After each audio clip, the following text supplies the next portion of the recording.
Assalamualaikum warahmatullahi wabarakatuh. Baiklah, pada pertemuan kali ini atau pada kesempatan kali ini saya akan bahas mengenai uji kompetensi tahun 2019 tahun 2020, dimana di sini saya ambil contoh adalah paket 2, dimana untuk paket 2 di sini adalah contoh dari UD Buana ya. Jadi nama perusahaannya kita punya UD Buana, kemudian ini adalah kebijakan akuntansinya. Ya, pada prinsipnya masih sama pada ujian sebelumnya ya, atau UKK sebelumnya, ini masih sama untuk kebijakan akuntansinya. Untuk pembelian, penjualan, pengeluaran kas ini masih sama, hanya sedikit perbedaan di sini. Untuk pembelian dan penjualan ada kebijakan di sini bahwa terminnya pembayaran untuk termin pembayarannya N/30, di sini hanya ada denda tetapi tidak ada potongan. Dalam kasus UD Buana ini tidak ada potongan pembelian, tidak ada potongan penjualan. Nah, untuk penilaian persediaan barang dagang ini kita menggunakan sistem perpetual dengan metode FIFO. Nah, ini masih sama ya, tidak jauh berbeda dengan UKK sebelumnya yang kita bahas. Nah, ini ada daftar akun ya, daftar akun yang kita punya, kemudian ada neraca saldo awal dan seterusnya. Ini ada daftar customer, ada daftar supplier, masih sama, silakan disimak masing-masing dengan soal yang sudah dipegang di situ. Kemudian di sini ada persediaan barang dagang. Oke, untuk catatan persediaan barang dagang perlu diingat bahwa untuk persediaan barang dagang ini harga pokok per unitnya untuk yang HP Pavilion ini 16 juta dan Dell Inspiron ini adalah 12.500.000. Nah, ini ingat-ingat untuk menghitung pada saat ada transaksi penjualan untuk menghitung harga pokok barang nantinya. Oke, langsung saja untuk mempersingkat waktu kita akan coba bahas satu persatu materi yang atau soal dari uji kompetensi yang akan kita kerjakan ini. Baik, yang pertama ini sudah saya siapkan di sini untuk lembar-lembar kerjanya atau jurnal-jurnalnya ya. Sudah saya siapkan dari jurnal penjualan, pembelian, jurnal umum, kemudian jurnal penerimaan, ada jurnal pengeluaran kas dan ada etikas. Nah, untuk pertemuan pertama ini akan saya bahas khusus menyelesaikan jurnal saja ya. Jadi jurnal khusus ini yang saya tandai merah ini saja yang akan kita selesaikan untuk tahapan pada pertemuan pertama ini. Baik, langsung saja di sini kita kerjakan ya. Oke, kita satu-satu urut satu-satu. Nah, untuk dokumen transaksi nomor 1 di sini ada bukti pengeluaran kas. Karena bukti pengeluaran kas berarti kita masuk di jurnal pengeluaran kas atau cash payment jurnal ini. Nah, di sini UD Buana mengeluarkan untuk membayar gaji karyawan bulan November. Nah, karena membayar gaji bulan November ini artinya kita membayar hutang gaji. Nah, untuk membayar hutang gaji sendiri di sini akunnya menggunakan akun kode 2 nantinya ya. Jadi coba kita input satu-satu ya biar urut. Ini tanggalnya tanggal 1, kemudian untuk nomor dokumennya adalah BKK 12-1. Nah, ini keterangannya bisa kita isi gaji bulan November. Ya, ini terserah mau dikasih keterangan apa, atau gaji bulan November atau beban gaji bulan November atau hutang gaji bulan, terserah. Ini tidak paten. Yang jelas nama akun yang harus kita gunakan adalah nama akun yang sudah tercatat pada daftar akun yang kita punya. Oke, cara mengisinya adalah bahwa kita mengeluarkan 2.500.000 berarti cash in bank-nya di sini keluar 2.500.000. Kita mengeluarkan cash in bank sebesar 2.500.000 ini untuk apa? Di sini keterangannya untuk membayar gaji karyawan. Oke, di sini lihat di kolom debit ada kolom account payable, ada kolom order. Nah, karena membayar gaji karyawan ini bukan kategori membayar hutang dagang atau hutang dagang ya. Artinya kita untuk kolom account payable kita hiraukan, berarti kita masuk ke kolom order. Nah, kolom order ini untuk nama akun sendiri untuk gaji karyawan bulan November berarti kan hutang gaji. Kita lihat di sini ada nggak akun hutang gaji pada kode 2. Nah, untuk kode 2 di sini hanya ada hutang dagang, hutang biaya, hutang pajak dan seterusnya. Di sini tidak ada hutang gaji. Nah, jika tidak ada nama akun untuk hutang gaji, maka di sini harus kita gunakan namanya hutang biaya. Berarti akun yang kita gunakan adalah expense payable. Oke, di nama akun ini kita gunakan nama expense payable dengan jumlah yang sama 2.500.000. Oke, ini untuk kasus pertama atau transaksi atau dokumen transaksi nomor Cara penyelesaiannya seperti itu ya. Jadi jurnalnya adalah expense payable pada cash in bank. Oke, itu transaksi nomor 2. Di sini ada voucher kas kecil. Nah, karena voucher kas kecil berarti kita fokus pada jurnal petty cash. Oke, di sini berarti kita gunakan jurnal petty cash. Oke, di sini disebutkan bahwa ada pembuatan brosur perusahaan untuk keperluan iklan. Nah, untuk jumlahnya 675. Nah, karena kita membuat brosur atau mengeluarkan biaya untuk pembuatan brosur, maka di sini kita bisa gunakan nanti beban iklan. Nah, beban iklan akunnya apa? Bisa lihat di daftar akunnya. Oke, sini kita masukkan satu-satu tanggal 2. Kemudian di sini nomornya adalah buktinya V12-1. Keterangannya ini bisa kita isi dengan pembuatan brosur. Nah, kemudian untuk selanjutnya di sini yang dikeluarkan adalah untuk membuat pembuatan brosur. Berarti petty cash kita mengeluarkan jumlahnya sebesar 675 ini untuk pembuatan brosur. Sedangkan brosur sendiri itu nama akunnya adalah advertising expense. Nah, dengan kode akunnya adalah 6-100. Di sini jumlahnya harusnya mestinya sama seperti yang dikeluarkan oleh petty cash. Nah, seperti itu ya, gampang untuk pengerjaan petty cash ini. Lanjut ke soal nomor 3. Oke, di sini ada bukti penerimaan kas. Nah, karena bukti penerimaan kas berarti kita masuk ke jurnal penerimaan kas atau cash receipt journal ini ya. Cash receipt journal. Oke. Di sini kita menerima dari pelunasan faktur tertanggal 25 November, berarti kita menerima piutang atau pelunasan piutang dari pelanggan. Oke, kita masukkan dulu tanggalnya tanggal 3 ya. Kemudian nomornya adalah BKM 12-1. Keterangannya ini bisa kita isi dengan nama customernya. Ya, ini kita terima dari JBL ya. Ya, ini JBL. Kemudian di sini keterangannya adalah kita menerima sejumlah 34.100.000. Nah, di sini langsung kita isikan di cash in bank 34.100.000. Jadi berapapun yang kita terima di kolom jumlah ini, maka otomatis harus kita masukkan ke kolom cash in bank. Jadi tanpa harus menghitung, tanpa harus berpikir panjang, masukkan saja di kolom cash in bank di kolom jumlah ini. Nah, kemudian pertanyaan selanjutnya adalah kita menerima 34.100.000 dari mana? Di sini keterangan adalah pelunasan faktur F11-12 tanggal 25. Nah, untuk mengetahui berapa nilai piutang JBL pada tanggal 25 November ini, kita bisa lihat di daftar piutang dagang atas nama PT JBL. Oke, daftar piutang dagang. Nah, ini tanggal 25 ini yang dilunasi adalah tanggal ini. Nah, di sini nama jumlah piutangnya adalah 31 juta dan PP-nya 3.100.000 sehingga nilai piutangnya adalah 34.100.000. Jumlahnya sama persis dengan yang kita terima 30.400.000. Itu artinya jumlah piutang dagang dengan nilai yang kita terima itu sudah sama nilainya. Berarti di sini kita masukkan saja jumlahnya 34.100.000. Seperti itu untuk transaksi atau dokumen nomor 3. Oke, selanjutnya untuk dokumen transaksi nomor 4. Di sini ada voucher kas kecil. Nah, karena voucher kas kecil kita masuknya ke petty cash.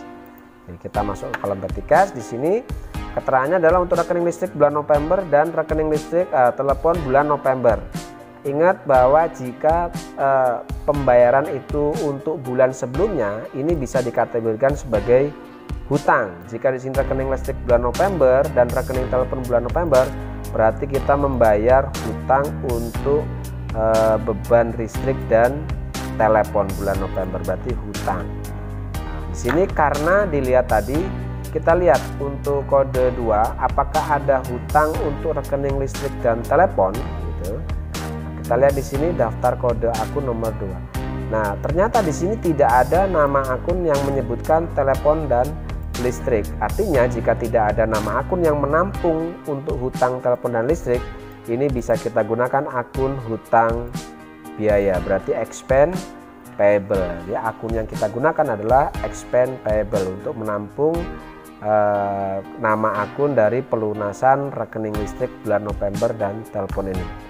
Ya, di sini kita urut tanggalnya dulu kita masukkan di situ tanggal 4, kemudian nomor vouchernya adalah V12, keterangannya adalah rekening listrik dan telepon. Nama akun di sini yang kita gunakan seperti tadi yang sudah kita bahas, bahwa di sini bisa gunakan expense payable untuk nama akun pembayaran rekening listrik bulan November pada bulan sebelumnya. Oke, di sini akunnya adalah kodenya 2/1200 dengan totalnya adalah 975.000, otomatis kas juga akan berkurang 975.000 ya. Ini untuk dokumen transaksi nomor 4. Kemudian kita lanjut ke dokumen transaksi nomor 5. Nah, di sini ada faktur. Kalau faktur berarti ada transaksi kredit.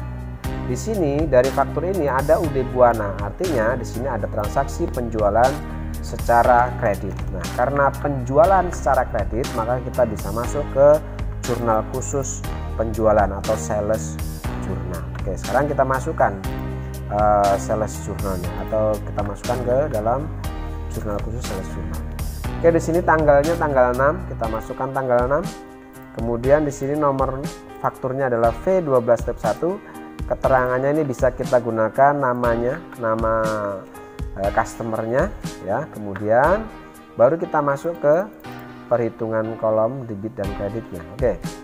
Nah, untuk sales jurnal atau jurnal penjualan ini saya sarankan kita mengisi dari kolom kredit ya. Yang pertama adalah kita hitung berapa nilai penjualannya. Ini kita bisa ambil dari kolom total harga ini 260 juta ini. Kemudian untuk fade out ini nama PPN outcome, sama dengan istilah PPN outcome, ini nama pajak. Berarti kita ambil di kolom PPN ini 26 juta. Kemudian fake outnya ini atau beban angkut penjualan di sini kosong, tidak ada. Berarti untuk menghitung berapa nilai piutang dagang yang muncul dari transaksi tanggal 6 itu adalah nilai penjualan ditambah dengan nilai PPN ditambah dengan nilai beban angkut penjualan, sehingga ketemulah di sini untuk piutang dagangnya 286 juta. Oke, itu transaksi nomor 5. Oke, sekarang kita lanjut ke transaksi atau dokumen transaksi nomor 6. Di sini ada bukti pengeluaran kas. Karena di sini bukti pengeluaran kas, berarti kita gunakan jurnal khusus cash payment journal untuk mencatat pengeluaran kas. Oke, pengeluaran kas di sini keterangannya adalah untuk pelunasan faktur, berarti kita membayar hutang di sini. Oke, jadi kita masukkan dulu tanggalnya. Kita masih dengan tanggal 6, kemudian nomor buktinya adalah BKK strip BKK 12-2. Keterangannya ini adalah untuk PT Margonda karena kita membayar hutang kepada PT Margonda. Nah, sekarang kita masuk kepada kolom jumlahnya. Oke, di sini untuk jurnal pengeluaran kasnya kita sudah dijelas bahwa kita mengeluarkan jumlah cash in bank sebesar 28.600.000. Jadi sekali lagi untuk jurnal pengeluaran kas berapapun yang tertera di kolom jumlah ini kita langsung masukkan saja di kolom cash in bank ya. Saya sarankan langsung saja tanpa berpikir, kita langsung saja masukkan nilai yang kita keluarkan itu di kolom cash in bank. Nah, di sini yang kita keluarkan 28.600.000. Nah, setelah kita masukkan di kolom cash in bank, pertanyaan selanjutnya adalah ini kita mengeluarkan untuk bayar apa gitu. Nah, di sini keterangannya adalah untuk pelunasan faktur, berarti kita bayar hutang. Nah, karena bayar hutang berarti kita masuk atau gunakan kolom account payable di sini ya. Sejumlah berapa hutang dagangnya kita bisa lihat di dalam daftar saldo hutang dagang tertanggal 28 November. Nah, untuk tahu berapa sih sebenarnya nilai hutang yang kita bayar sebesar 20 juta ini, kita lihat di daftar saldo hutang. Ya, kita lihat di daftar saldo hutang. Nah, ini saldo hutang. Ini tanggal berapa tadi? Tanggal 28 ya, berarti yang ini. Nah, kita membayar transaksi PT Margonda ini tanggal ini. Oke, di sini kita punya hutang nilai pembeliannya 26 juta dengan PPN 2.600.000 sehingga nilai hutang kita 28 juta. Karena 28 juta ini berarti sama persis dengan nilai uang yang kita keluarkan tanggal 6 ini. Ya. Berarti di sini kita bisa langsung masukkan jumlah hutangnya adalah 28.600.000 sama nilainya dengan kas yang kita keluarkan. Sehingga untuk tanggal 6 ini transaksinya itu adalah account payable 28.600.000, cash in bank 28.600.000. Oke, untuk transaksi nomor 7. Oke, di sini ada nota kredit. Nah, kalau nota kredit berarti dia masuk ke jurnal umum. Ya, sekali lagi kalau nota kredit berarti kita masuknya adalah di jurnal umum karena ini adalah transaksi retur barang. Sekarang kita masuk ke jurnal umum atau general jurnal. Nah, catatan untuk kalian bahwa jika ada retur penjualan berarti di sini kita akan jurnal atau kita akan buat 2 jurnal di sini ya. Kita buatkan 2 jurnal jika ada retur penjualan. Oke, sorry di sini tadi waktu pertama ada penjualan. Nah, ini mestinya kita buatkan juga di jurnal umum ya. Karena setiap adanya transaksi penjualan baik tunai maupun kredit, ini harus kita buatkan harga pokok barang yang dijual atau jurnal untuk mencatat harga pokok barang yang dijual. Oke, tanggal 5 kita buatkan dulu jurnalnya. Tanggal 5. Kemudian di sini tanggal 5 ya. Kemudian nomor invoice-nya. Ya, kita fokus di dokumen transaksi nomor 5 lagi ya. Kita buatkan jurnal untuk mencatat harga pokok barang yang kita jual tanggal 5. Kita kembali lagi nih ke dokumen transaksi nomor 5. Nah, untuk mencatat harga pokok barang yang kita jual, maka jurnalnya adalah cost of goods sold di kolom debit, merchandise inventory di kolom kredit. Nah, untuk menyebutkan akun ini kita bisa lihat di daftar akun ya. Nah, untuk persediaan barang dagang apa nama akunnya, harga pokok apa nama akunnya, ini bisa kita lihat atau bisa kalian lihat di dalam daftar persediaan barang dagang. Oke. Nah, untuk menghitung berapa harga pokok barang yang kita jual pada tanggal 5, maka yang pertama adalah kita harus tahu berapa harga pokok barang masing-masing. Tadi sudah saya jelaskan di awal atau sudah saya sebutkan di awal bahwa untuk harga pokok barang untuk yang HPP atau HP Pavilion ini adalah 16 juta, sedangkan untuk Dell Inspiron ini adalah 12.500.000. Nah, di sini kebetulan tanggal 5 kita jual 9 unit dan 7 unit untuk produk tersebut. Nah, untuk menghitung harga pokoknya adalah kalian kalikan masing-masing harga pokok barang dengan barang yang dijual atau jumlah barang yang dijual. Di sini kebetulan tanggal 5 adalah kita jual 9 unit dengan harga pokoknya 16 juta, sehingga harga pokok barang untuk yang HP Pavilion itu adalah 144 juta. Sedangkan untuk yang Dell Inspiron itu adalah nilai 87.500.000. Nah, sekarang berarti kita akan cari berapa jumlah total dari kedua item tersebut. Di sini ketemulah 231.500.000, sehingga di sini bisa kita asumsikan kolom debit sebesar 231 juta dan kolom kredit pun sebesar 231.500.000 ya. Jadi jurnalnya adalah cost of goods sold pada merchandise inventory masing-masing besarnya adalah 231.500.000. Ini cara mencarinya adalah kalikan berapa item yang kita jual tanggal 5, kemudian kalikan harga pokok masing-masing, kemudian kita jumlahkan. Ya, seperti itu. Oke ya. Kita lanjut lagi tadi, kembali lagi ke transaksi tanggal 6 ya. Tanggal 7 sorry. Ya, tanggal 7. Nah, tadi tanggal 7 adalah nota kredit, retur penjualan.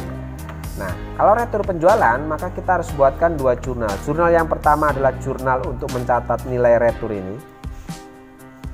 Jurnal yang kedua adalah untuk mencatat harga pokok barang yang diretur ini.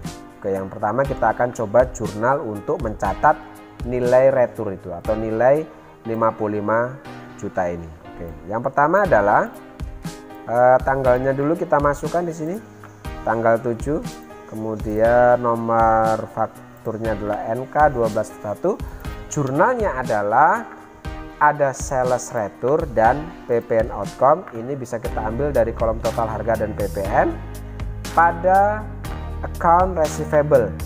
Otomatis karena ada retur penjualan otomatis akan mengurangi nilai piutang dagang, di mana untuk piutang dagang ini berkurang dari pengembalian barang yang dibeli dan PPN, di mana untuk masing-masing jumlahnya adalah di sini untuk sales returnya bisa kita ambil dari total harga itu 50 juta dan PPN outcome ini bisa kita ambil dari kolom PPN itu sebesar 55 juta, sehingga untuk nilai returnya akan mengurangi nilai piutang sebesar 55 juta ya. Otomatis dari nilai retur ini akan mengurangi piutang 55 juta. Nah, itu untuk jurnal yang pertama, yaitu jurnal untuk mencatat nilai retur ini. Nah, jurnal yang kedua adalah jurnal untuk mencatat harga pokok dari barang yang diretur ini. Nah, untuk mencatat harga pokok barang yang diretur, karena retur barang itu menambah persediaan barang dagang, otomatis merchandise inventory di debit dan di kreditnya adalah cost of goods sold ya. Karena adanya pengembalian barang, otomatis persediaan barang dagang kita atau merchandise inventory akan bertambah. Seperti itu. Nah, untuk mencari berapa nilai harga pokok barang yang diretur, seperti halnya tadi kita harus hitung dulu ya masing-masing di sini. Bahwa untuk harga pokok barang masing-masing 16 juta itu untuk HP Pavilion, 12 juta ini untuk Dell Inspiron. Dimana untuk nilai returnya 2 unit untuk HP Pavilion, di sini ada 1 unit untuk Dell Inspiron, sehingga masing-masing jika kita jumlahkan harga pokoknya untuk yang HP Pavilion 32 juta dan untuk Dell Inspiron adalah 12 juta 500, sehingga ada nilai harga pokoknya sebesar 44 juta 500. Nah, ini bisa kita masukkan ke dalam jurnal sini, yaitu sebesar 44 juta 500, sehingga untuk jurnal retur barang itu merchandise inventory pada cost of goods sold sebesar 44 juta 500 untuk masing-masing. Oke, itu transaksi tanggal nomor 7. Oke, sekarang transaksi atau dokumen transaksi nomor 8. Di sini ada voucher kas kecil, berarti kita masuk ke petty cash. Nah, untuk voucher kas kecil nomor 8 atau transaksi nomor 8 ini adalah untuk pembelian perlengkapan toko. Nah, karena pembelian perlengkapan toko di sini kita masukkan dulu tanggalnya ya. Oke, di sini nomornya ini bisa kita ambil dari sini V12-3. Keterangannya ini bisa kita bilang pembelian perlengkapan. Nah, nama akun untuk pembelian perlengkapan toko ini bisa kita gunakan store supplies. Nah, nilainya masing-masing adalah 900 yang dikeluarkan kas 900 untuk membayar pembelian perlengkapan toko sebesar 900.000. Itu nomor 8. Oke, sekarang dokumen transaksi nomor 9. Di sini ada bukti pengeluaran kas. Nah, bukti pengeluaran kas berarti kita masuk ke jurnal pengeluaran kas atau cash payment jurnal di sini. Oke. Nah, untuk bukti pengeluaran kas di sini keterangannya adalah untuk pelunasan faktur, berarti kita bayar hutang. Ya, di sini kita masukkan dulu tanggalnya. Tanggalnya tanggal 9, buktinya adalah BKK 12-3. Keterangannya ini adalah PT dari PT Sahabat ya.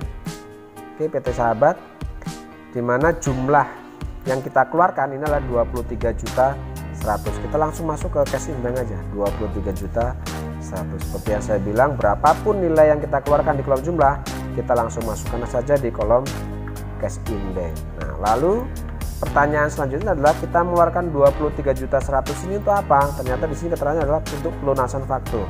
Berarti membayar hutang dagang di sini. Nah, untuk tahu berapa hutang dagang kita kepada PT Sahabat ini, kita bisa lihat di dalam daftar saldo utang dagang. Nah, di sini di dalam daftar saldo utang kita punya utang kepada PT Sahabat adalah nilai pembelian 21 ditambah pajak atau PPN 2.100.000, sehingga kita punya utang kepada PT Sahabat itu 23.100.000. Ini sama persis dengan nilai uang yang kita keluarkan pada transaksi nomor 8 ini. Ya, nomor 9 ini ya. Tuh, sehingga di sini kita tidak perlu menghitung, maka nilai kas yang kita keluarkan 23.100.000 ini kita langsung tuliskan juga di kolom account payable sebesar 23.100.000. Oke, itu transaksi nomor 9. Oke, sekarang kita masuk transaksi nomor 10. Nah, untuk tanggal 10 ini kita ada pembelian barang dagang. Nah, karena kita beli barang dagang ini ada faktur ya, biasanya faktur, sedangkan kopnya adalah perusahaan orang lain. Berarti ini kita adalah beli barang dagang secara kredit. Ini adalah transaksi pembelian secara kredit. Nah, kita masuk ke jurnal purchase jurnal karena jurnal pembelian. Oke, kita masukkan tanggalnya dulu. Di sini ada tanggal 10 ya, invoice numbernya di sini adalah F05. Nah, di sini keterangannya adalah bisa kita isi dengan PT Margonda ya, PT Margonda. Oke, sekarang karena kita pembelian maka kita bisa isi dari mulai kolom debit. Oke, kita isi nilai pembelian kita bisa diambil dari kolom total harga 301 juta. Kemudian PPN-nya, Fed-in-nya ini bisa kita ambil dari kolom PPN 30 juta 100. Kemudian Frek-in atau beban angkut pembelinya kosong, tidak ada, sehingga nilai hutang dagang kita itu bisa didapat dari nilai pembelian ditambah nilai PPN ditambah nilai beban angkut pembelian, sehingga di sini ketemulah nilai hutang dagang 331 juta 100.000. Itu transaksi atau dokumen transaksi nomor 10. Oke, untuk dokumen transaksi nomor 11 dan selanjutnya bisa kita lanjutkan pada pertemuan selanjutnya. Terima kasih. Assalamualaikum warahmatullahi wabarakatuh.